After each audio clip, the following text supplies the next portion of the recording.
So welcome to 1.8 Part 2. We're going to be discussing prime numbers and factors. So what's a factor?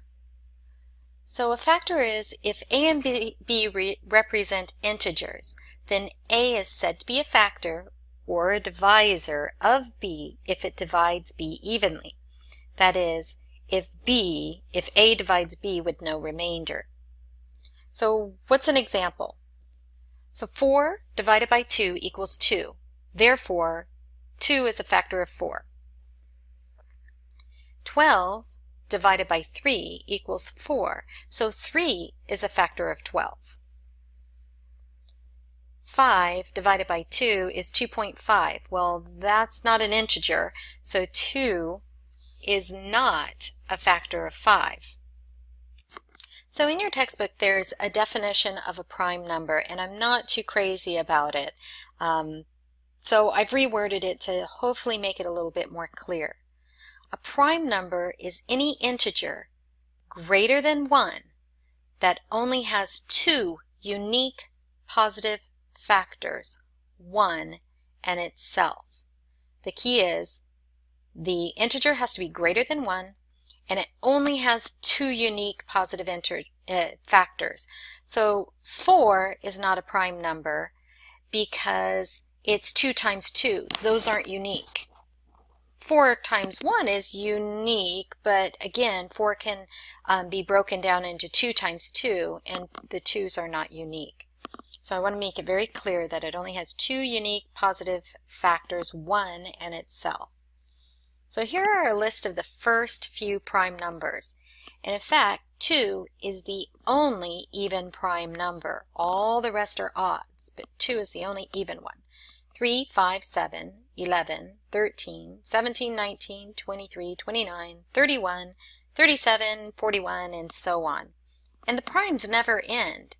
They do tend to get a little bit farther apart, but they don't ever end. Now, you might want to jump to the conclusion that a prime is any odd number, because we have 3, 5, 7. But why isn't 9 listed? Well, 9 is 9 times 1. Oh, all right, that fits. But it's also 3 times 3. And so it doesn't have just the two unique positive factors, 1 and itself. So let's factor something into a prime. Okay. So 60. 60 is 6 times 10, but I can still divide 6 into parts, 2 and 3. And as we see, 2 and 3 are prime, so I'm done factoring the 6.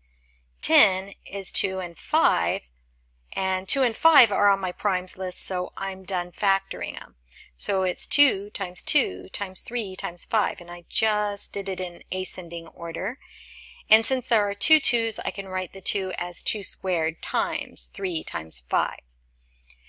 Now we have a special name for primes. All the other numbers are composites. They are composed of prime numbers. So they're composite numbers. Let's try another factor. So 630 can be factored as 63 times 10. 63 can be factored into 7 times 9, and 10 can be factored into 2 times 5. 9 can be factored into 3 and 3, so now we have 7 times 3 times 3 times 2 times 5. Again, I'm going to write it in ascending order. 2 times 3 times 3 times 5 times 7. It's just to kind of keep it nice and neat. And then there are a couple of 3's, so I can write the 3 as 3 squared. Now, sometimes prime factorization is not unique. So I saw 63 times 10 very quickly from 630. But it doesn't mean you can't break it down into 18 and 35 first. And then from 18 and 35, continue with your prime factorization. 8 is 2 times 9, and 35 is 7 times 5. And so we have 2 times 3 times 3 times 7 times 5. And then again, we're down to the bottom of our factorization. I combine the 3's because they're similar. 2 times 3 squared times 5 times 7. We get the same prime factorization It's just we started with different numbers when we broke it down to the first portion, and that's okay. So here's 210. It gets broken down into 2 times 3 times 5 times 7. Simple enough.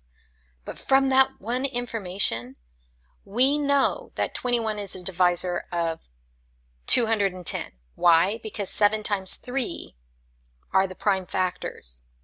We also know that 6, 10, 14, 15, 21, 30, 35, 42, 70, and 105 are all divisors of 110. How I know that? I just did some combinations of 2 times 3 is 6, 2 times 5 is 10, 2 times 14, or 2 times 7 is 14, and then 3 times 5 is 15. So I worked it out that way, where I made the combinations of everything, and that's how I know what all the divisors are of 210 are. So let's use our prime factorization skills to reduce our fractions to the lowest term. So here we have 210 over 231. Well, the nice part about that is we already factored 210. 2 times 3 times 5 times 7. But if you want, you can figure that out again. So 210 is 21 times 10. 21 breaks down into 7 times 3, and 10 breaks down into 2 times 5. So 2 times 3 times 5 times 7. 231 is 21 times 11. Now 11 is prime, so I'm done with the 11, but 21 can be broken down into 7 times 3. So 3 times 7 times 11. But we're not done. We do need to go back to our original problem and rewrite our fraction as our primes. And we can see 2 times 3 times 5 times 7 is 210. 3 times 7 times 11 is 231. And now I can reduce. I have a 3 on the numerator, 3 on the denominator. 3 over 3 is 1. That reduces. 7 on the numerator, 7 in the denominator. 7 over 7 is 1. That reduces. So I'm only left with 2 times 5 on the numerator and 11 in the denominator. So 2 times 5 is 10, and 11 is 11. So 210 over 231 reduces to 10 over 11. Let's try another example. 205 over 369. So let's do our prime factorizations. 205 is, I saw it as 5 times 45. 5 is a prime number, so I can stop with the 5, and I can go on to the 45. 45 is 5 times 9. 5 is prime, but 9 is not. And 9 gets broken down into 2 primes, 3 and 3. So it's 3 times 3 times 5 times 5. I'm going to leave it like that. I'm not going to combine it into 3 squared times 5 squared, because ultimately I want to reduce my fraction. So I'm going to go up to 369, and I know 3 divides into it. 3 divides into 123. And then 3 times 3 times 41. 41 is a prime. And now I'm going to rewrite my fractions. 205 is 3 times 3 times 5 times 5. And 369 is 3 times 3 times 41. Again, the 3's will reduce. 3 over 3 is 1. 3 over 3 is 1. So I'm left with 5 times 5 over 41, or 25 over 41. I think prime factorization is just one of those skills that, number one, it helps having a list of a few first prime numbers, and it just takes practice. So hang in there, do a lot of practicing, you'll get the hang of it. So that's the end of 1.8, part 2. So until next time, be seeing you.